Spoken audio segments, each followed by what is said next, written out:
ಧರ್ಮಸ್ಥಳ ಅಪಪ್ರಚಾರ ಖಂಡಿಸಿ ನಿನ್ನೆ ಜೈನ ಮುನಿಗಳು ಕಾರ್ಯಕ್ರಮ ನಡೆಸಿದ್ದು, ಇದರಲ್ಲಿ ರಾಜ್ಯದ ಎಲ್ಲ ಜೈನ ಮಠಗಳ ಭಟ್ಟಾರಕರು ಪಾಲ್ಗೊಂಡಿದ್ರು. ಅಲ್ಲದೆ ವಿವಿಧ ಜೈನ ಸಂಘ ಸಂಸ್ಥೆಗಳಿಂದ ನೂರಾರು ಜನ ಭಾಗಿಯಾಗಿದ್ರು. ಇದಕ್ಕೂ ಮುನ್ನ ಧರ್ಮಸ್ಥಳ ಪ್ರವೇಶ ದ್ವಾರದಿಂದ ದೇಗುಲದವರೆಗೆ ಪಾದಯಾತ್ರೆಯನ್ನು ನಡೆಸಿದ್ರು. ಬಳಿಕ ಧರ್ಮಸ್ಥಳದ ಅಮೃತ ವರ್ಷಿಣಿ ಸಭಾಂಗಣದಲ್ಲಿ ಜೈನ ಸಮುದಾಯದ ಮುನಿಗಳು, ಜೈನ ಮಠಗಳ ಭಟ್ಟಾರಕರ ನೇತೃತ್ವದಲ್ಲಿ ವೇದಿಕೆ ಕಾರ್ಯಕ್ರಮ ನಡೆಯಿತು. ಧರ್ಮಸ್ಥಳದಲ್ಲಿ ನೂರಾರು ಶವ ಹೂತಿರೋದಾಗಿ ಮಾಸ್ಕ್ ಮ್ಯಾನ್ ಚಿನ್ನಯ್ಯ ಆರೋಪ ಮಾಡಿದ್ದು, ಎಸ್ಐಟಿ ಅಧಿಕಾರಿಗಳು ಎಲ್ಲಾ ತನಿಖೆಯನ್ನ ಮಾಡಿದ್ರು, ಯಾವುದೇ ಸೂಕ್ತ ಕುರುಹುಗಳು ದೊರೆತಿಲ್ಲ. ಈ ಬಗ್ಗೆ ಧರ್ಮಸ್ಥಳದ ಧರ್ಮಾಧಿಕಾರಿ ಡಾಕ್ಟರ್ ವೀರೇಂದ್ರ ಹೆಗಡೆ ಶ್ರೀ ಕ್ಷೇತ್ರದ ಭಕ್ತಾದಿಗಳಿಗೆ ಮಹತ್ವದ ಕರೆಯೊಂದನ್ನು ನೀಡಿದ್ದಾರೆ. ಎಲ್ಲವೂ ಮಂಜುನಾಥ ಸ್ವಾಮಿಗೆ ಬಿಟ್ಟಿದ್ದೇವೆ. ಸತ್ಯ ಬಿಟ್ಟು ನಾನು ಯಾವತ್ತೂ ಹೋಗಿಲ್ಲ, ಹೋಗೋದೂ ಇಲ್ಲ. ಎಲ್ಲರೂ ಶಾಂತತೆಯನ್ನ ಕಾಪಾಡಬೇಕು, ತಾಳ್ಮೆಯಿಂದ ಇರಬೇಕು ಅಂತ ಧರ್ಮಸ್ಥಳದ ಧರ್ಮಾಧಿಕಾರಿ ಡಾಕ್ಟರ್ ವೀರೇಂದ್ರ ಹೆಗ್ಗಡೆ ಮನವಿಯನ್ನ ಮಾಡಿದ್ದಾರೆ. ಅನನ್ಯ ಭಟ್ ಬಗ್ಗೆ ದೂರು ನೀಡಿದ್ದ ಸುಜಾತಾ ಭಟ್ರನ್ನ ನಿನ್ನೆ ಬೆಳಗ್ಗೆ 10 ಗಂಟೆಯಿಂದ ರಾತ್ರಿ 8:30ರವರೆಗೂ ಎಸ್ಐಟಿ ಡ್ರಿಲ್ ಮಾಡಿದೆ. ಎಸ್ಐಟಿ ಅಧಿಕಾರಿಗಳ 4 ದಿನದ ವಿಚಾರಣೆ ಕೊನೆಗೂ ಅಂತ್ಯವಾಗಿದೆ. ವಿಚಾರಣೆಯಲ್ಲಿ ಎಲ್ಲಾ ಸುಳ್ಳುಗಳನ್ನು ಒಪ್ಪಿಕೊಂಡಿದ್ದಾರೆ. ಮುಂದಿನ ದಿನಗಳಲ್ಲಿ ವಿಚಾರಣೆಗೆ ಕರೆದಾಗ ಬರೋದಕ್ಕೆ ಸೂಚನೆ ನೀಡಿದ್ದು, ಅನನ್ಯ ಭಟ್ ಕೇಸ್ನಲ್ಲಿ ಯಾವುದೇ ಕಾನೂನು ಕ್ರಮ ಕೈಗೊಳ್ಳದೆ ಸುಜಾತಾ ಭಟ್ಗೆ ಎಸ್ಐಟಿ ಅಧಿಕಾರಿಗಳು ರಿಲೀಫ್ ಕೊಟ್ಟಿದ್ದಾರೆ. ಅನ್ಯ ಜಾತಿ ಹುಡುಗನನ್ನ ಲವ್ ಮಾಡಿದ್ದಕ್ಕೆ ಮಗಳನ್ನೇ ತಂದೆಯೊಬ್ಬ ಕೊಲೆ ಮಾಡಿದ್ದಾನೆ. ಈ ಮರ್ಯಾದಾ ಹತ್ಯೆ ಕಲಬುರಗಿ ಜಿಲ್ಲೆಯಲ್ಲಿ ನಡೆದಿದೆ. 18 ವರ್ಷದ ಮಗಳನ್ನೇ ಕೊಂದ ಆರೋಪದಲ್ಲಿ ತಂದೆಯನ್ನ ಅರೆಸ್ಟ್ ಮಾಡಲಾಗಿದೆ. ಮಗಳನ್ನ ಕೊಂದು ವಿಷ ಕುಡಿದಿರೋದಾಗಿ ಕತೆ ಕಟ್ಟಿದ ಪೊಲೀಸರ ತನಿಖೆ ವೇಳೆ ಮರ್ಯಾದಾ ಹತ್ಯೆ ಎಂಬುದು ಬಯಲಾಗಿದೆ. ಹೀಗಾಗಿ ತಂದೆ ಶಂಕರ್ ಕೊಳ್ಳೂರು ಎಂಬಾತನನ್ನ ಬಂಧಿಸಿದ್ದು, ಸಾಥ್ ಕೊಟ್ಟವರಿಗಾಗಿ ಖಾಕಿ ಬಲೆ ಬೀಸಿದೆ. ದಾವಣಗೆರೆಯಲ್ಲಿ ಗಣೇಶೋತ್ಸವ ಫ್ಲೆಕ್ಸ್ ತೆರವು ಗಲಾಟೆ ವಿಚಾರಕ್ಕೆ ಸಂಬಂಧಪಟ್ಟಂತೆ ಹಿಂದೂ ಮುಖಂಡ ಸತೀಶ್ ಪೂಜಾರಿಯನ್ನ ಅರೆಸ್ಟ್ ಮಾಡಲಾಗಿದೆ. ಛತ್ರಪತಿ ಶಿವಾಜಿ ಅಫ್ಜಲ್ ಖಾನ್ ಅನ್ನ ಕೊಲ್ಲುವ ಫ್ಲೆಕ್ಸ್ ಹಾಕಿದ್ದಕ್ಕೆ ವಿವಾದ ಸೃಷ್ಟಿಯಾಗಿತ್ತು. ನಿನ್ನೆ ದಾವಣಗೆರೆಯ ಮಟ್ಟಿಕಲ್ನಲ್ಲಿ ಫ್ಲೆಕ್ಸ್ ವಿಚಾರಕ್ಕೆ ಭಾರೀ ಗಲಾಟೆಯೇ ನಡೆದಿತ್ತು. ಫ್ಲೆಕ್ಸ್ ತೆರವಿಗೆ ಹಿಂದೂ ಕಾರ್ಯಕರ್ತರು ವಿರೋಧವನ್ನು ವ್ಯಕ್ತಪಡಿಸಿದರು. ಅದರಲ್ಲಿ ಸತೀಶ್ ಪೂಜಾರಿ ಮುಂಚೂಣಿಯಲ್ಲಿದ್ದ, ಹೀಗಾಗಿ ಅರೆಸ್ಟ್ ಮಾಡಲಾಗಿದೆ. ಗಣೇಶ ವಿಸರ್ಜನೆ ವೇಳೆ ಘನಘೋರ ದುರಂತ ಸಂಭವಿಸಿದೆ. ದೊಡ್ಡಬಳ್ಳಾಪುರದಲ್ಲಿ ಪಟಾಕಿ ಸ್ಫೋಟಕ್ಕೆ ಬಾಲಕ ಬಲಿಯಾಗಿದ್ದಾನೆ. ಭದ್ರತೆಯಲ್ಲಿದ್ದಂತಹ ಕಾನ್ಸ್ಟೇಬಲ್ ಸೇರಿ 5 ಗಾಯಗಳಾಗಿವೆ. ಸ್ಫೋಟದ ತೀವ್ರತೆಗೆ 15 ವರ್ಷದ ಬಾಲಕ ತನುಷ್ ರಾವ್ ಸಾವನ್ನಪ್ಪಿದ್ದಾನೆ. ದೊಡ್ಡಬಳ್ಳಾಪುರಕ್ಕೆ ಹೊಂದಿಕೊಂಡಿರುವಂತಹ ಹುತ್ತೂರಿನಲ್ಲಿ ಘಟನೆ ನಡೆದಿದೆ. ಘಟನಾ ಸ್ಥಳಕ್ಕೆ ಜಿಲ್ಲಾಧಿಕಾರಿ ಎಬಿ ಬಸವರಾಜು ಭೇಟಿಯನ್ನು ನೀಡಿ ಪರಿಶೀಲನೆಯನ್ನು ನಡೆಸಿದ್ದಾರೆ.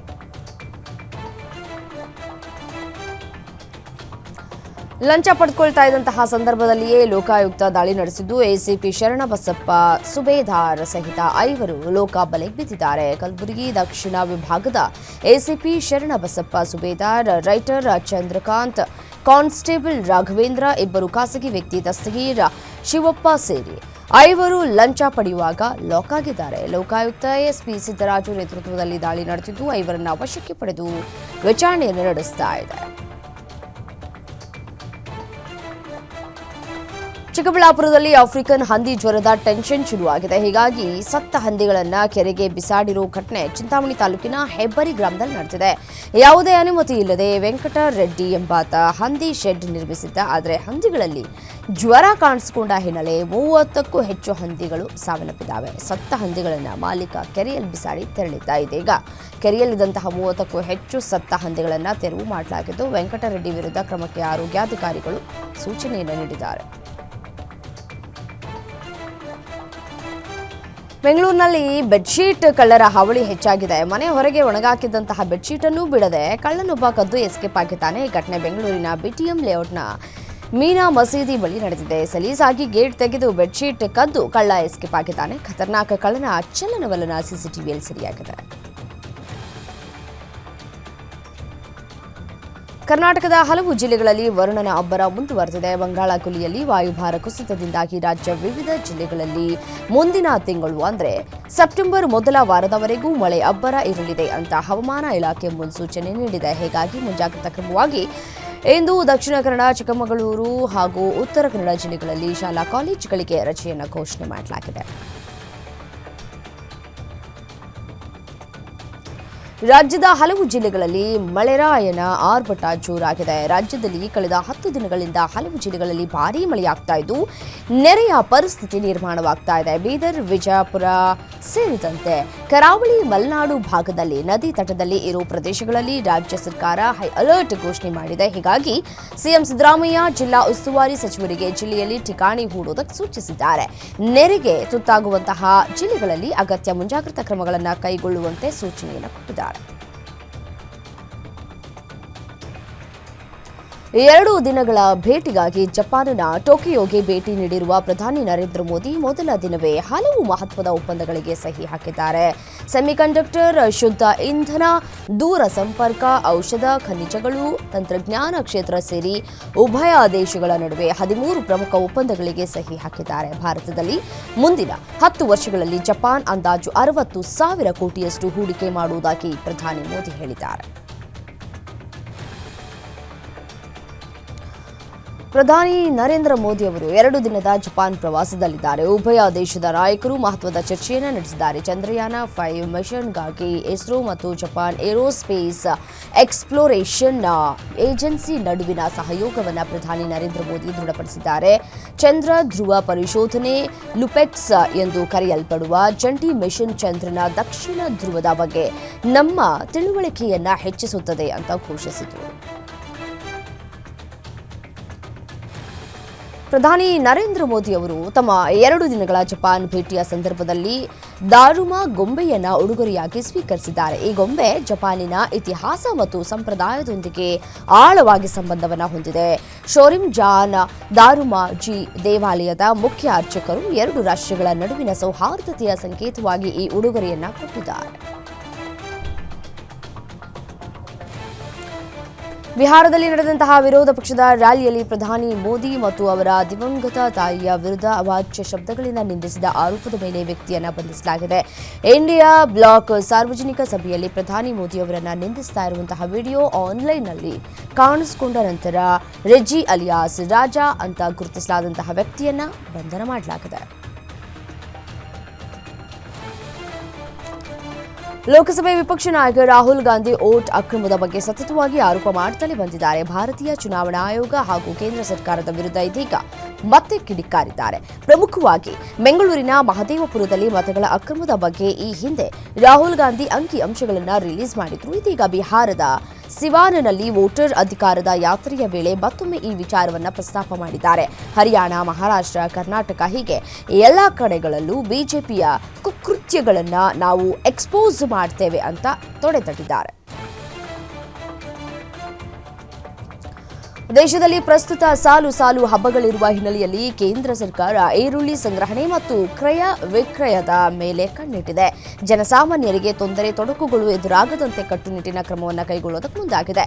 ಈ ಸಂಬಂಧ ಕೇಂದ್ರ ಆಹಾರ ಮತ್ತು ನಾಗರಿಕ ಸರಬರಾಜು ಸಚಿವ ಪ್ರಹ್ಲಾದ್ ಜೋಶಿ ದೆಹಲಿಯಲ್ಲಿ ಹಿರಿಯ ಅಧಿಕಾರಿಗಳ ಜೊತೆ ಸಭೆ ನಡೆಸಿದ್ದಾರೆ. ಜನಸಾಮಾನ್ಯರಿಗೆ ಈರುಳ್ಳಿ ಕೈಗೆಟುಕುವ ಬೆಲೆಯಲ್ಲಿ ಲಭ್ಯವಾಗುವಂತೆ ನೋಡಿಕೊಳ್ಳಬೇಕಾಗಿದೆ ಅಂತ ಅಧಿಕಾರಿಗಳಿಗೆ ನಿರ್ದೇಶನ ನೀಡಿದ್ದಾರೆ. ಕೇಂದ್ರ ಗೃಹ ಸಚಿವ ಅಮಿತ್ ಶಾ ವಿರುದ್ಧ ತೃಣಮೂಲ ಕಾಂಗ್ರೆಸ್ನ ಸಂಸದೆ ಮಹುವಾ ಮೊಹಿತ್ರಾ ನಾಲಿಗೆ ಹರಿಬಿಟ್ಟಿದ್ದಾರೆ. ಪಶ್ಚಿಮ ಬಂಗಾಳದ ನಾಡಿಯಾ ಜಿಲ್ಲೆಯಲ್ಲಿ ಅಕ್ರಮ ಒಳ ನುಸುಳುವಿಕೆಯ ಬಗ್ಗೆ ಮಾತನಾಡುವ ಸಂದರ್ಭದಲ್ಲಿ ಸಂಸದೆ ವಿವಾದ ಸೃಷ್ಟಿಸಿದ್ದಾರೆ. ಅಮಿತ್ ಶಾ ಅವರ ಶಿರಚ್ಛೇದ ಮಾಡಿ ಅವರ ಕತ್ತರಿಸಿದ ತಲೆಯನ್ನ ಪ್ರದರ್ಶನಕ್ಕಾಗಿ ಮೇಜಿನ ಮೇಲೆ ಇಡಬೇಕು ಅಂತ ಹೇಳಿದ್ದಾರೆ. ಉತ್ತರ ಭಾರತದ ಕಾಂಗ್ರೆಸ್ ನಾಯಕ ಅಜಯ್ ರಾಯ್ ಆರ್ಎಸ್ಎಸ್ ವಿರುದ್ಧ ಅವಹೇಳನಕಾರಿ ಹೇಳಿಕೆಯೊಂದನ್ನು ನೀಡಿದ್ದಾರೆ. ಭಾರತೀಯರು 3 ಮಕ್ಕಳನ್ನು ಹೊಂದಬೇಕು ಎಂಬ ರಾಷ್ಟ್ರೀಯ ಸ್ವಯಂ ಸೇವಕ ಸಂಘ ಮುಖ್ಯಸ್ಥ ಮೋಹನ್ ಭಾಗವತ್ ಕರೆಗೆ ಪ್ರತಿಕ್ರಿಯಿಸಿದಂತಹ ರಾಯ್ ಆರ್ಎಸ್ಎಸ್ ಒಂದು ಗಂಡ ಸತ್ತ ವಿಧವೆಯರ ಸೈನ್ಯ ಅಂತ ಅಪಹಾಸ್ಯವನ್ನು ಮಾಡಿದ್ದಾರೆ. ಆರ್ಎಸ್ಎಸ್ನ ಅನೇಕ ಸದಸ್ಯರು ಅವಿವಾಹಿತರಾಗಿರುವಾಗ ಕುಟುಂಬ ಯೋಜನೆ ಕುರಿತು ಸಲಹೆ ನೀಡುವುದಕ್ಕೆ ಹೇಗೆ ಸಾಧ್ಯ ಅಂತ ರಾಯ್ ಪ್ರಶ್ನಿಸಿದ್ದಾರೆ. 3 ಮಕ್ಕಳನ್ನ ಹೊಂದಬೇಕು ಅಂತ ಆರ್ಎಸ್ಎಸ್ ಮುಖ್ಯಸ್ಥ ಮೋಹನ್ ಭಾಗವತ್ ಮನವಿ ಮಾಡಿದ್ರು. ಈ ಹಿನ್ನೆಲೆ ಅವರ ಹೇಳಿಕೆಯನ್ನ ಟೀಕಿಸಿರುವಂತಹ ಅಸಾದುದ್ದೀನ್ ಓವೈಸಿ ನಿಮ್ಮ ಈ ರೀತಿಯ ಸಲಹೆಗಳಿಂದ ಭಾರತೀಯ ಮಹಿಳೆಯರ ಮೇಲೆ ಹೊರೆ ಹಾಕಬೇಡಿ ಅಂತ ಸಲಹೆಯನ್ನ ಕೊಟ್ಟಿದ್ದಾರೆ. ತಮ್ಮದೇ ಆದ ಆದ್ಯತೆಗಳನ್ನ ಹೊಂದಿರುವಂತಹ ಭಾರತೀಯ ಮಹಿಳೆಯರ ಮೇಲೆ ನೀವು ಯಾಕೆ ಹೊರೆ ಹಾಕೋದಕ್ಕೆ ಪ್ರಯತ್ನಿಸ್ತಾ ಇದ್ದೀರಿ ಅಂತ ಪ್ರಶ್ನಿಸಿದ್ದಾರೆ.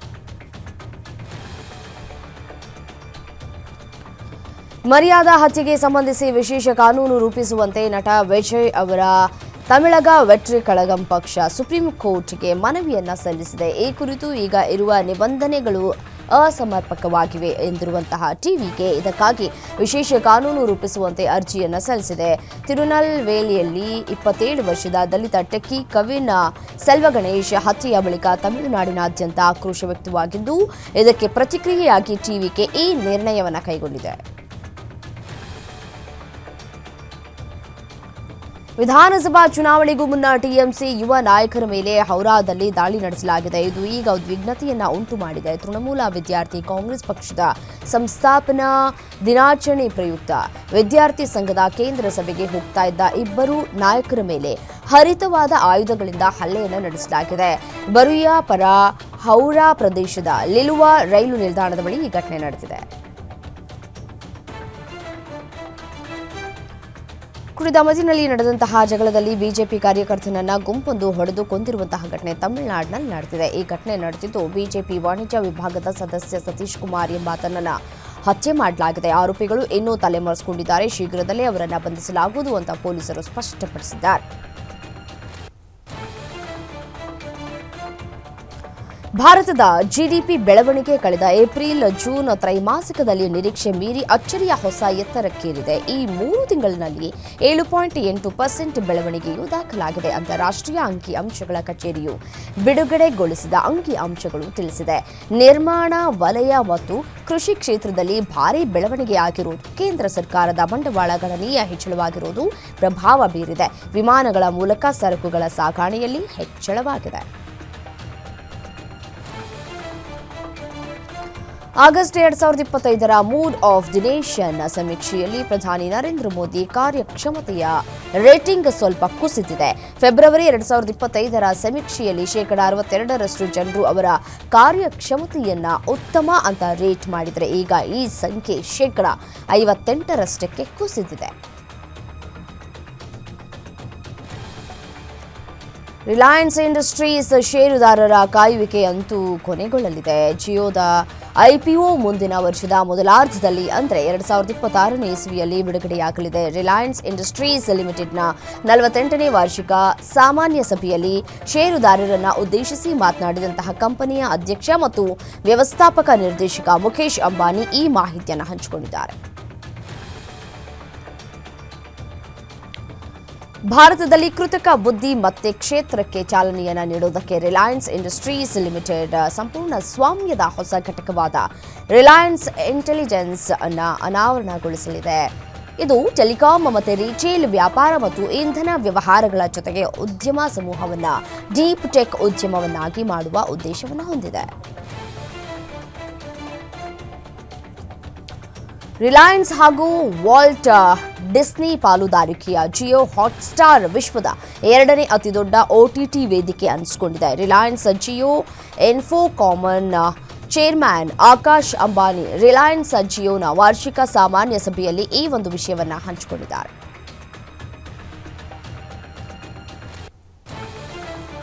ದೆಹಲಿ ಮತ್ತು ಸುತ್ತಮುತ್ತಲಿನ ಪ್ರದೇಶದಲ್ಲಿ ಸುರಿದ ಭಾರೀ ಮಳೆಯ ಪರಿಣಾಮ ಹಲವಾರು ಪ್ರದೇಶಗಳಲ್ಲಿ ವ್ಯಾಪಕ ನೀರು ನಿಂತಿದ್ದು ಸಂಚಾರ ಅಸ್ತವ್ಯಸ್ತವಾಗಿದೆ. ಅಲ್ಲದೆ ದೆಹಲಿ ವಿಮಾನ ನಿಲ್ದಾಣಗಳಲ್ಲಿಯೂ ವಿಮಾನಗಳ ಕಾರ್ಯಾಚರಣೆಯಲ್ಲಿ ಸಮಸ್ಯೆಯಾಗಿ 209 ನಿರ್ಗಮನ ಮತ್ತು 43 ಆಗಮನದಲ್ಲಿ ವಿಳಂಬವಾಗಿದೆ. ನಿರಂತರ ಮಳೆಯಿಂದಾಗಿ ನೋಯ್ಡಾ ಮತ್ತು ಗಾಜಿಯಾಬಾದ್ನಲ್ಲಿ ರೆಡ್ ಅಲರ್ಟ್ ಘೋಷಿಸಲಾಗಿದೆ.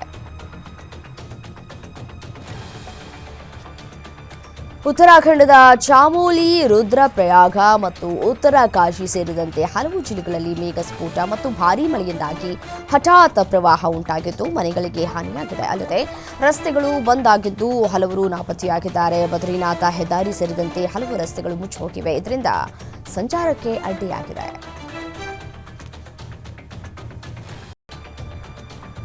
ಭಾರತದ ಮೇಲಿನ ಸುಂಕದ ಕುರಿತು ಯಾವುದೇ ಕಾರಣಕ್ಕೂ ಅಮೆರಿಕ ತನ್ನ ನಿಲುವನ್ನು ಸಡಿಲಿಸುವುದಿಲ್ಲ. ಭಾರತ ಮತ್ತು ಯುಎಸ್ ನಡುವಿನ ವ್ಯಾಪಾರ ಮಾತುಕತೆಗಳು ಮುಂದುವರೆದಿವೆ. ನವದೆಹಲಿ ಮತ್ತು ವಾಷಿಂಗ್ಟನ್ ತನ್ನ ಅಂತಿಮ ನಿಲುವನ್ನು ತಲುಪುವ ಮುನ್ನ ದೀರ್ಘಾವಧಿಯ ದೃಷ್ಟಿಕೋನ ಮತ್ತು ವ್ಯಾಪಾರ ವಹಿವಾಟಿನಲ್ಲಿ ಏರಿಳಿತಗಳನ್ನು ಒಪ್ಪಿಕೊಳ್ಳಲೇಬೇಕು ಅಂತ ಅಮೆರಿಕದ ರಾಷ್ಟ್ರೀಯ ಆರ್ಥಿಕ ಮಂಡಳಿಯ ನಿರ್ದೇಶಕ ಕೆವಿನ್ ಹ್ಯಾಸೆಟ್ ಎಚ್ಚರಿಸಿದ್ದಾರೆ. ರಷ್ಯಾ ಹಾಗೂ ಉಕ್ರೇನ್ ನಡುವೆ ಕದನ ಮುಂದುವರೆದಿದೆ. ಇದೀಗ ಉಕ್ರೇನ್ ನೌಕಾಪಡೆಯ ಬಹುದೊಡ್ಡ ಹಡಗನ್ನ ರಷ್ಯಾ ಹೊಡೆದು ಉರುಳಿಸಿದೆ. ನೌಕಾ ಡ್ರೋನ್ ದಾಳಿಯಲ್ಲಿ ಉಕ್ರೇನ್ ಹಡಗನ್ನ ನಾಶ ಮಾಡಲಾಗಿದೆ ಅಂತ ರಷ್ಯಾದ ರಕ್ಷಣಾ ಸಚಿವಾಲಯ ತಿಳಿಸಿದೆ. ರೇಡಿಯೋ, ಎಲೆಕ್ಟ್ರಾನಿಕ್, ರಾಡಾರ್ ಮತ್ತು ಆಪ್ಟಿಕಲ್ ವಿಚಕ್ಷಣಕ್ಕಾಗಿ ವಿನ್ಯಾಸಗೊಳಿಸಲಾದ ಲಗುನಾ ವರ್ಗದ ಮಧ್ಯಮ ಗಾತ್ರದ ಹಡಗು ಡ್ಯಾನ್ಯೂಬ್ ನದಿಯ ಡೆಲ್ಟಾದಲ್ಲಿ ಡಿಕ್ಕಿ ಹೊಡೆದಿದ್ದು, ಇದರ ಒಂದು ಭಾಗವು ಉಕ್ರೇನಿನ ಒಡೆಸ್ಸಾ ಪ್ರದೇಶದಲ್ಲಿದೆ ಅಂತ ರಕ್ಷಣಾ ಸಚಿವಾಲಯದ ಹೇಳಿಕೆ ತಿಳಿಸಿದೆ. ರಷ್ಯಾ ಅಧ್ಯಕ್ಷ ವ್ಲಾಡಿಮಿರ್ ಪುಟಿನ್ ಭಾರತಕ್ಕೆ ಭೇಟಿ ನೀಡುವುದು ಖಚಿತವಾಗಿತ್ತಾದರೂ ದಿನಾಂಕವನ್ನು ಘೋಷಿಸಿರಲಿಲ್ಲ. ಇದೀಗ ಈ ವರ್ಷದ ಅಂತ್ಯ ಅಂದರೆ ಡಿಸೆಂಬರ್ನಲ್ಲಿ ರಷ್ಯಾ ಅಧ್ಯಕ್ಷ ವ್ಲಾಡಿಮಿರ್ ಪುಟಿನ್ ಭಾರತಕ್ಕೆ ಭೇಟಿಯನ್ನು ನೀಡಲಿದ್ದಾರೆ ಅಂತ ಕ್ರೆಮ್ಲಿನ್ ದೃಢಪಡಿಸಿದೆ. ಚೀನಾದಲ್ಲಿ ನಡೆಯಲಿರುವಂತಹ ಪ್ರಾದೇಶಿಕ ಶೃಂಗಸಭೆಯ ಸಂದರ್ಭದಲ್ಲಿ ಪುಟಿನ್ ಪ್ರಧಾನಿ ನರೇಂದ್ರ ಮೋದಿ ಜೊತೆ ಮಾತುಕತೆಯನ್ನು ನಡೆಸಲಿದ್ದಾರೆ. ವೈಮಾನಿಕ ಪ್ರದರ್ಶನದ ಪೂರ್ವಾಭ್ಯಾಸದ ಸಮಯದಲ್ಲಿ ಪೊಲೀಸ್ ವಾಯುಪಡೆಯ F-16 ಯುದ್ಧ ವಿಮಾನ ಪತನಗೊಂಡು ಸೇನಾ ಪೈಲಟ್ ಸಾವನ್ನಪ್ಪಿದ್ದಾರೆ. ಪೋಲೆಂಡ್ನ ಉಪ ಪ್ರಧಾನಮಂತ್ರಿ ವ್ಲಾಡಿಸ್ಲಾ ಕೊಸಿನಿಯಾಕ್ ಕಮ್ಯುನಿಸ್ಟ್ ಈ ಸುದ್ದಿಯನ್ನು ದೃಢಪಡಿಸಿದ್ದು ಸಂತಾಪ ಸೂಚಿಸಿದ್ದಾರೆ. ದುರಂತಕ್ಕೆ ಸಂಬಂಧಿಸಿದಂತೆ ವಿಡಿಯೋವೊಂದು ವೈರಲ್ ಆಗಿದೆ.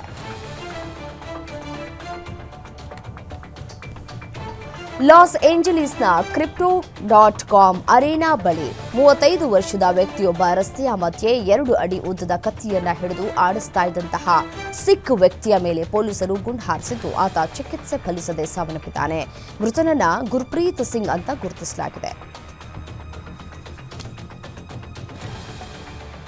ಪಾಕಿಸ್ತಾನದ ಪತ್ರಕರ್ತರೊಬ್ಬರ ಪ್ರವಾಹ ವರದಿ ಮಾಡುವಾಗ ಭಯಪಟ್ಟಿದ್ದಾರೆ. ಪತ್ರಕರ್ತೆ ಮೆಹರುನ್ನೀಸಾ ಎಂಬುವವರು ಪ್ರವಾಹದ ಸಮಯದಲ್ಲಿ ದೋಣಿಯಲ್ಲಿ ಕುಳಿತು ವರದಿಯನ್ನು ಮಾಡಿದ್ದಾರೆ. ದೋಣಿ ಅಲ್ಲಾಡ್ತಾ ಇದ್ದಂತೆ ಜೋರಾಗಿ ಕಿರ್ಚಿದ್ದಾರೆ. ನನಗಾಗಿ ಪ್ರಾರ್ಥಿಸಿ ಅಂತ ವೀಕ್ಷಕರಲ್ಲಿ ಮನವಿ ಮಾಡಿದ್ದಾರೆ. ಆನೆಗಳು ಕೂಡ ಮನುಷ್ಯರಂತೆ ಸಂತೋಷ, ಪ್ರೀತಿ, ದುಃಖ, ಕರುಣೆ, ಕ್ರೋಧ ಮತ್ತು ಸಹಾನುಭೂತಿ ಸೇರಿದಂತೆ ವಿವಿಧ ರೀತಿಯ ಭಾವನೆಗಳನ್ನು ಹೊಂದಿವೆ. ಇತ್ತೀಚೆಗೆ ಒಂದು ದೈತ್ಯ ಆನೆ ತನ್ನ ಪೂರ್ವಜರ ತಲೆಬುರುಡೆಯನ್ನ ನೋಡಿದ ನಂತರ ತೀವ್ರ ಭಾವುಕವಾಗುವ ವಿಡಿಯೋವೊಂದು ಸಾಮಾಜಿಕ ಮಾಧ್ಯಮದಲ್ಲಿ ವೈರಲ್ ಆಗಿದೆ.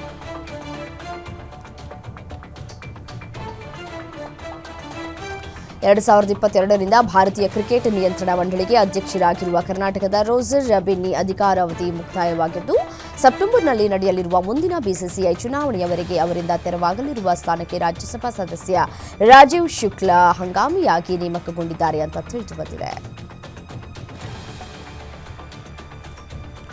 ನಾಯಕ ಹರ್ಮನ್ ಪ್ರೀತ್ ಸಿಂಗ್ ಬಾರಿಸಿದ ಹ್ಯಾಟ್ರಿಕ್ ಗೋಲು ಮತ್ತು ತಂಡದ ಸರ್ವಾಂಗೀಣ ಪ್ರದರ್ಶನದ ನೆರವಿನಿಂದ ಶುಕ್ರವಾರ ಇಲ್ಲಿ ಆರಂಭಗೊಂಡಂತಹ ಏಷ್ಯಾ ಕಪ್ ಟೂರ್ನಿಯಲ್ಲಿ 3 ಬಾರಿಯ ಚಾಂಪಿಯನ್ ಭಾರತ ಪುರುಷರ ಹಾಕಿ ತಂಡವು ಗೆಲುವಿನ ಶುಭಾರಂಭ ಮಾಡಿದೆ. ತನಗಿಂತ ಕೆಳ ಕ್ರಮಾಂಕದ ಚೀನಾ ತಂಡದ ವಿರುದ್ಧ 4-3 ಗೋಲ್ ಅಂತರದಿಂದ ಗೆದ್ದು ಬೀಗಿದೆ.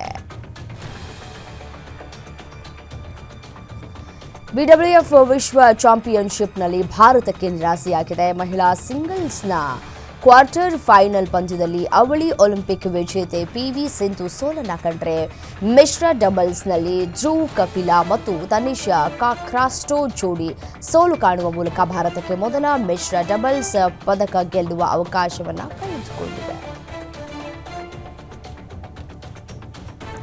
ಏಷ್ಯನ್ ಚಾಂಪಿಯನ್ಶಿಪ್ ಶೂಟಿಂಗ್ನ ಕೊನೆಯ ದಿನವಾದಂತಹ ನಿನ್ನೆ 25 ಮೀಟರ್ ಸೆಂಟರ್ ಫೈರ್ ಸ್ಪರ್ಧೆಯಲ್ಲಿ ಭಾರತ ತಂಡ ಚಿನ್ನದ ಪದಕವನ್ನು ಜಯಿಸಿದರೆ, ಭಾರತದ ಯುವ ಶೂಟರ್ ಮಾನಿನಿ ಕೌಶಿಕ್ ತಮ್ಮ ಚೊಚ್ಚಲ ವೈಯಕ್ತಿಕ ಅಂತಾರಾಷ್ಟ್ರೀಯ ಪದಕವನ್ನು ಗೆದ್ದಿದ್ದಾರೆ. ಮಹಿಳೆಯರ 50 ಮೀಟರ್ ರೈಫಲ್ ಥ್ರೋನ್ ಸ್ಪರ್ಧೆಯಲ್ಲಿ ಕಂಚಿನ ಪದಕವನ್ನು ಗೆದ್ದಿದ್ದಾರೆ.